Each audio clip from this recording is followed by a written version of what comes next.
আসসালামু আলাইকুম। তো আজকে আমরা যাচ্ছি হচ্ছে জাপানের কোম্পানি পার্টিতে। তো দেখি আপনাদের কিছু দেখানো যায় কিনা পার্টিতে, জাপানের কোম্পানিগুলোতে নর্মালি কি কি থাকে বা কি কি হয় পার্টিগুলোতে।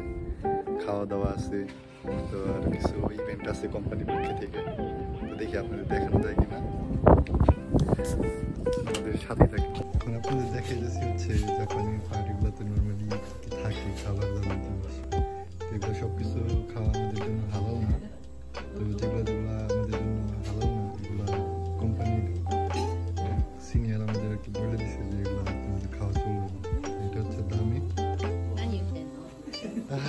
ভিডিও এটা হচ্ছে, এটাও খাওয়া নিষেধ, এটা দামি। এগুলোর নাম একটু আসলে আমি জানি না, জাপানিজ খাবার আমি শুধু দেখাতে পারবো আর কি কি পাওয়া যায় নর্মালি। তো এটাকে কি জিনিস দেখা গেছে, এগুলোর নাম জানি না। তো নাম জানতে চাইলে এগুলো ট্রান্সলেট করতে পারি। তো এই জায়গায় এটাও সম্ভবত দাম জানি, এটাও দামি বলে দিচ্ছে আর কি, এটা খাওয়া চলবে না, যেহেতু আমাদের মাংস আছে এটা খাওয়ার দামি। এই জায়গায় এটা মানে আমাদের খাওয়া চলবে আর কি, বলে দিচ্ছে হাজার খাওয়া যাবে। তো এই জায়গায় এটাও মানে খাওয়া যাবে আর কি, এটাও খাওয়া যাবে। ফুড টাইপের কি জানি, এগুলো হচ্ছে জাপানিজ সুশি।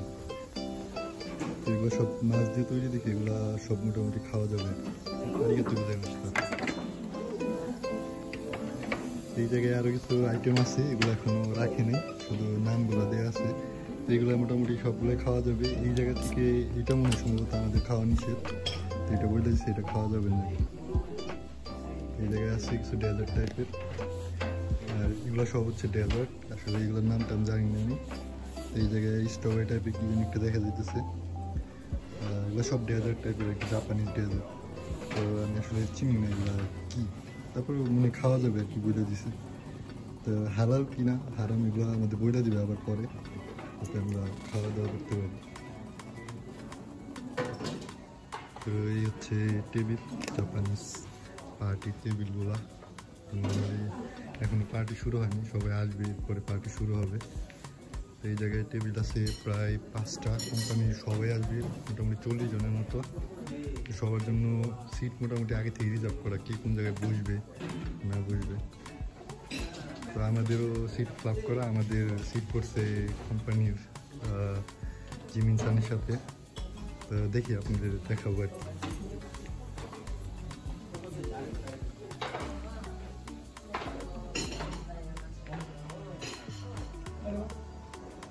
এই হচ্ছে জাপানিজ হোটেল, যে জায়গায় আমাদের পার্টি হইতেছে আর কি। তো এখন পার্টি শুরু হয়নি, সবাই আসতেছে।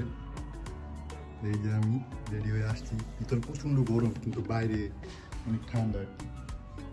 এই হচ্ছে জাপানি হোটেল, অনেক বড় হোটেল। আমরা শুধু একটা রুমের মতো আর কি ভাড়া নিছি, যে জায়গায় খাওয়া দাওয়া সব কিছু ব্যবস্থা আছে। এদিকে অনেকগুলা পার্টি করার মতো রুম আছে আর কি। তো আমি আপনাদের একটু ঘুরে ঘুরে দেখাইতেছি, জানি না দেখানো যাবে কিনা, তারপরেও দেখাইতেছি আর কি, অনুমতি আছে কিনা জানি না।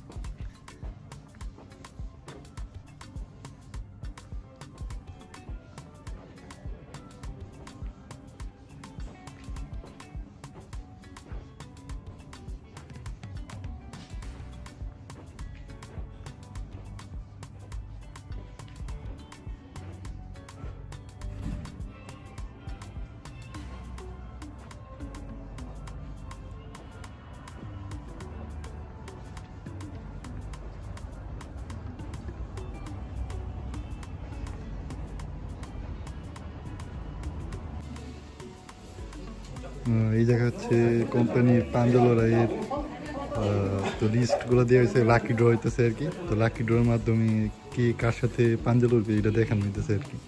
তো এই জায়গায় আসছে হচ্ছে নজরুল ভাই, এত লাকি ড্র পাওয়া গেছে।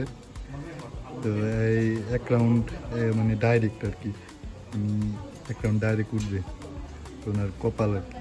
তা আমি পড়ছি এই জায়গায় 7 নম্বরে, আমার সাথে পড়বে 8 নম্বর। তো দেখা যাক, আপনি দেখাবো আর কি। এই জায়গা থেকে খেললে আপনার এই জায়গায় একটা পাঞ্জা লড়তে হবে, এই জায়গায় একটা লড়তে হবে, এই জায়গায় একটা লড়তে হবে, এই জায়গায় একটা লড়তে হবে, প্রায় 4টা। আর নজরুল খান এই জায়গা থেকে একটা 2টা 3টা, তাহলে মানে প্রাইস পাওয়া যাবে আর কি। এখন দেখতেছেন হচ্ছে পাঞ্জলরাই। তো এই জায়গায় আমাদের কোম্পানির সাসাকি সান আর চিমিন সান পাঞ্জা লড়তেছে। এটা হচ্ছে মেয়েদের রাউন্ড, এরপরে শুরু হবে আর কি ছেলেদের রাউন্ড। তো সম্পূর্ণ ফুটেজ তো দেখানো সম্ভব না, এর জন্য কিছু কিছু অংশ আপনাদের দেখাই দিয়েছি। তো এই বিষয়গুলো খুবই মজাদার ছিল আমাদের জন্য।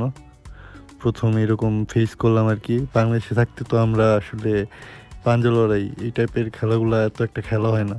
তো জাপানে আসলে পাঞ্জা লড়াই খেলাটা অনেক বিখ্যাত।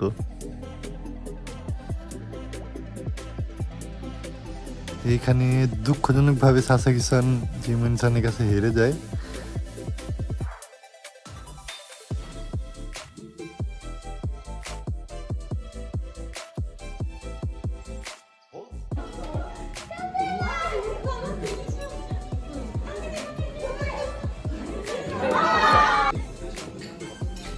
Ready, go!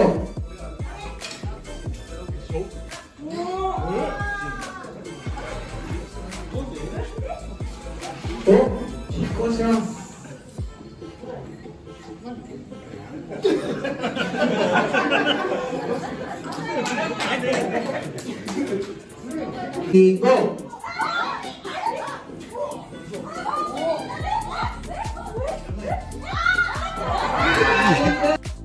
এইখানে আমার বস আমারে বলতেছিল যে তুমি কি পাঞ্জা লড়াই খেলার অভিজ্ঞতা কি তোমার আছে?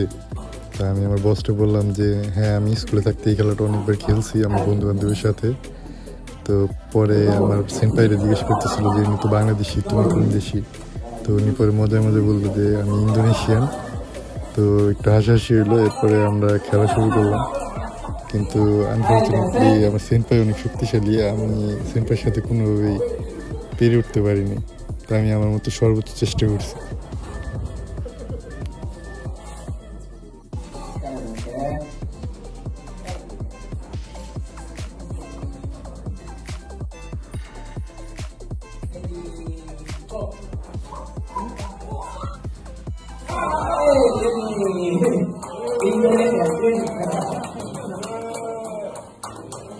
তো আজকের পার্টি এই পর্যন্তই ছিল। জানি না কতটা দেখাইতে পারছি আপনাদের। তো যাই দেখাইছি, হয়তো আগামীতে সামনে আরো পার্টি হইলে তখন হয়তো আরো দেখাইতে পারবো আর কি। তো আজকে আমার সাথে ছিল নজরুল ভাই। নজরুল ভাই পার্টিতে গেছিল।